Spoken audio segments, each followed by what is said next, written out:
Today's top 10 list is so accurate that it's going to make every other video that you've seen on this subject, it's going to make it look like they were made by clickbait con men.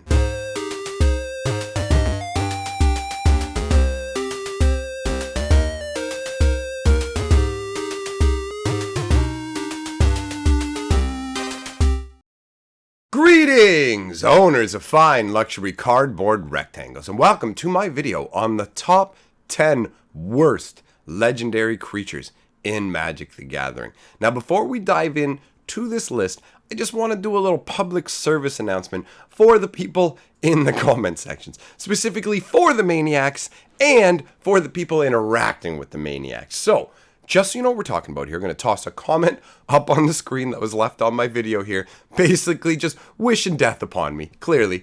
And first off, I want to say, I don't have a problem. If people want to do this in the comment section, I think it's ridiculous. I mean, sure. But this doesn't bother me. I don't feel threatened by this. This is not why I'm bringing this up. The reason that I'm bringing this up is, first of all, to my fans who are watching this, don't engage with these people, okay? There are maniacs like genuine maniacs. If there are people who seem like they're being foolish in the comments and you want to contradict them, interact with them by all means. But when you see comments like this, I want you to steer clear, okay? Because there are genuinely some unhinged people on the internet. I actually know somebody who had to change his username because someone showed up at his house, at his front door, because of what was said in YouTube comments. So this is a real thing that happens. People will show up at your house, okay? So you guys avoid these people, and I'll try and remove them and block them when I notice. But to the maniacs as well, to the guy who left this comment, if you see it, now clearly I've covered your face and your kid's face and your name. Don't go around using your real name.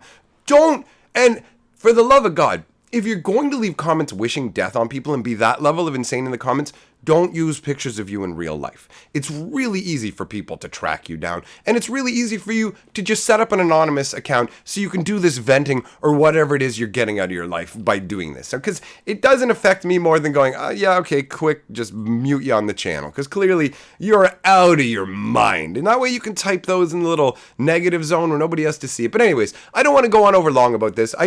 It's something that's been coming up, and I just wanted to let you guys know to be safe. So, to the top 10 the worst legendary creatures out there. Now, I said that this will make you think that everybody else is a clickbait con man, and there's a reason for this, man. I started Magic so long ago that when I started Magic, technically there weren't any legendary creatures. They hadn't been printed yet. They came out in Legends, which came out like a couple of days pretty much after I started playing. So at first there were no Legends for me, and then quickly there were Legends. But imagine the concept of Magic to you with no legendary creatures whatsoever. Pretty inconceivable, isn't it? So the legendary creatures were something that were really interesting. You know, you have just the crazy, like, wait, you can only play one of these guys and they represent some unique character instead of a Shivan Dragon. You have Bruce McCulloch, or whoever. Just pick a random name. There was some Scottish ones, Angus Mackenzie, anything like that. Just here's some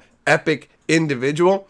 But the thing about other people's top 10 lists is they're not going all the way back to Legends and being really honest with you about the worst Legends, because I've seen these lists and these people put creatures with abilities in them. No. The worst Legends in Magic don't have abilities. That's not how this works. The worst Legends in Magic the Gathering are all vanilla.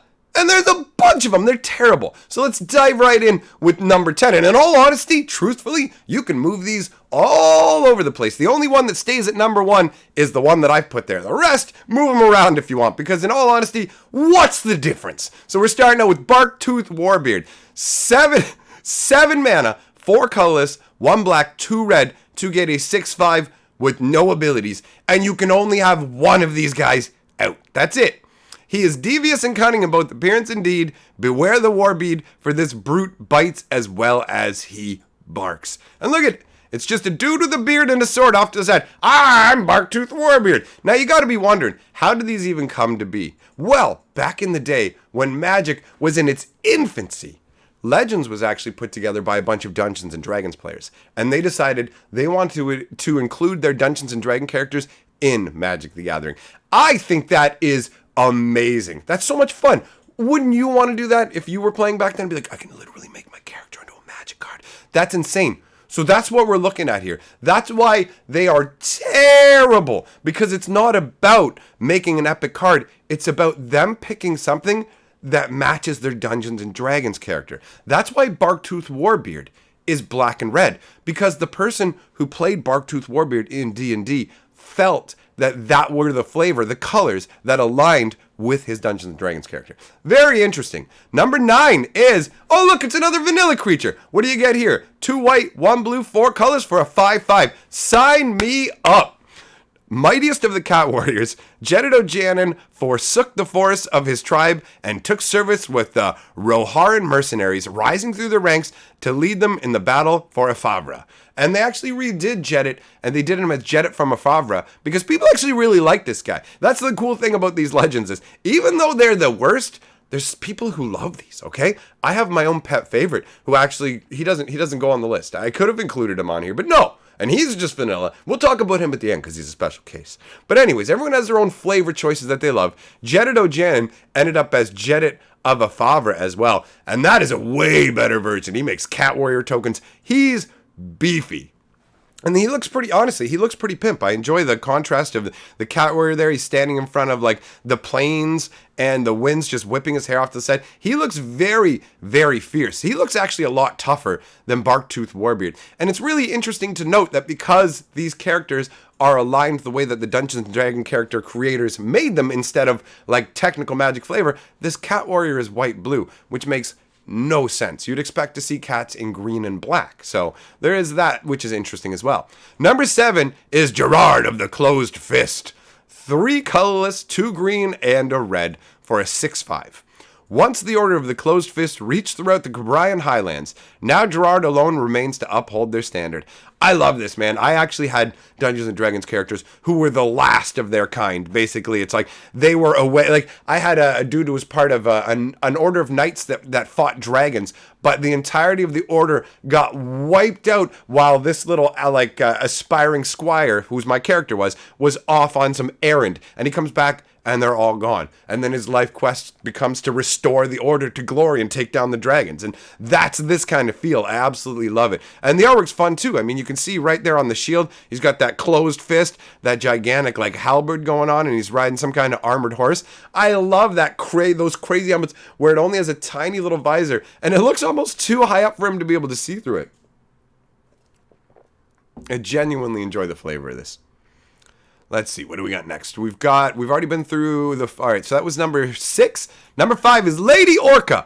1 black, 1 red, 5 colors for a 7/4. Ooh, I do not remember what he said to her. I remember her fiery eyes fixed upon him for an instant. I remember a flash, and the hot breath of sudden flames made me turn away. When I looked again, Angus was gone.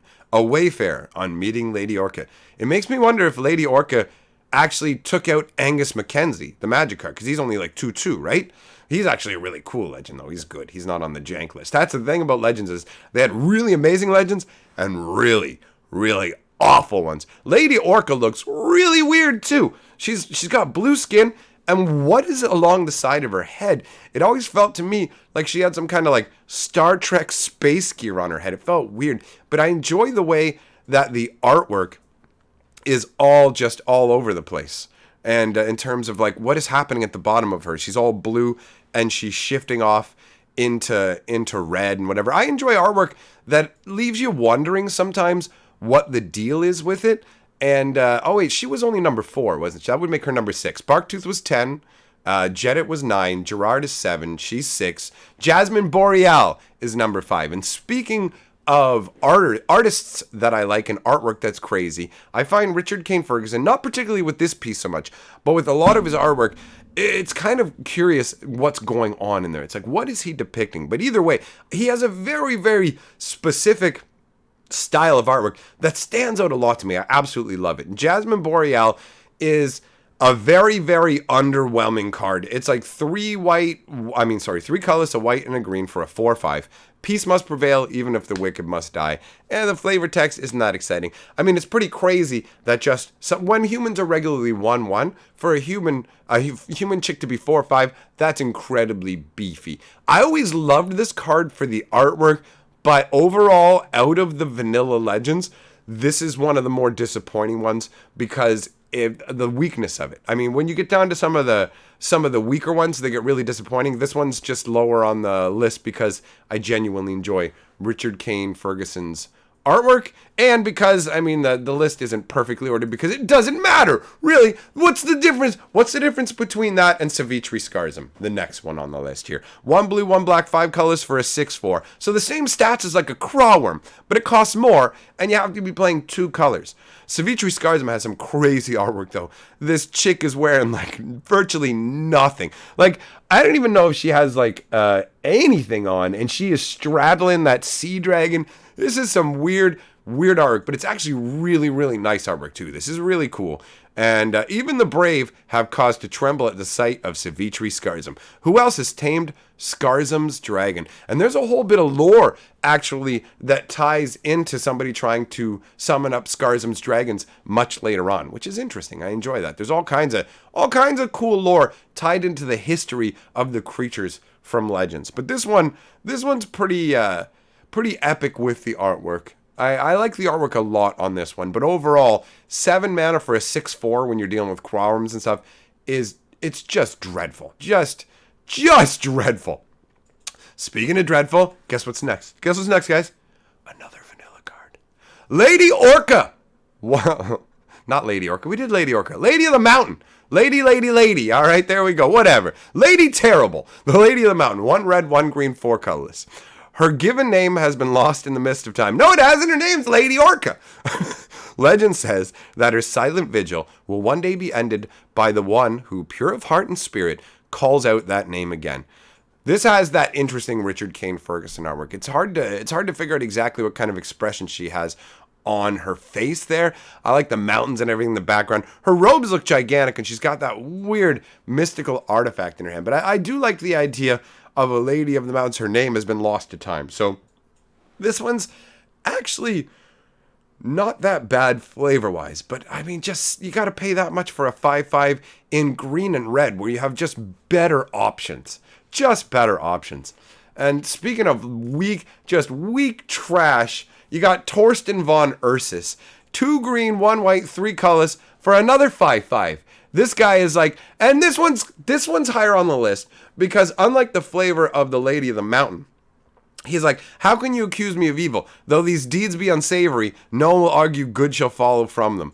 That, like, the ends justify the means is definitely not a very white feeling. And look at him. He's got, like, his sword pulled back like this, like he's, like, hacking down. He looks evil, and all the birds circling around in the back give a feeling of like a feast of carrion that's about to be eaten, like they're there to eat the eyes and such. So, I mean, this does not feel like a white-green creature. Now, there's only 2 left to go, and these are the worst 2 offenders, my friends. We got Tobias Andrion, 1 white, 1 blue, 3 colors for a 4/4. That's it. Just a 4/4. That's so weak.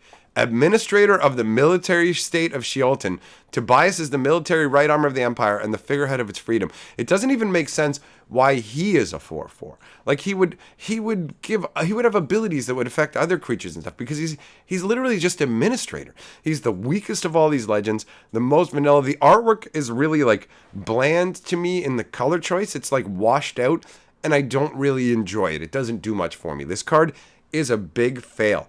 Now, the card we're about to talk about in the number 1 slot is actually got better artwork, but it loses overall. And that's Casimir the Lone Wolf. Now, again, I love Richard Kane Ferguson. I really enjoy this artwork, but the card just falls apart under scrutiny. First of all, 1 white, 1 blue, 4 colors for a 5/3. 6 mana for a 5/3.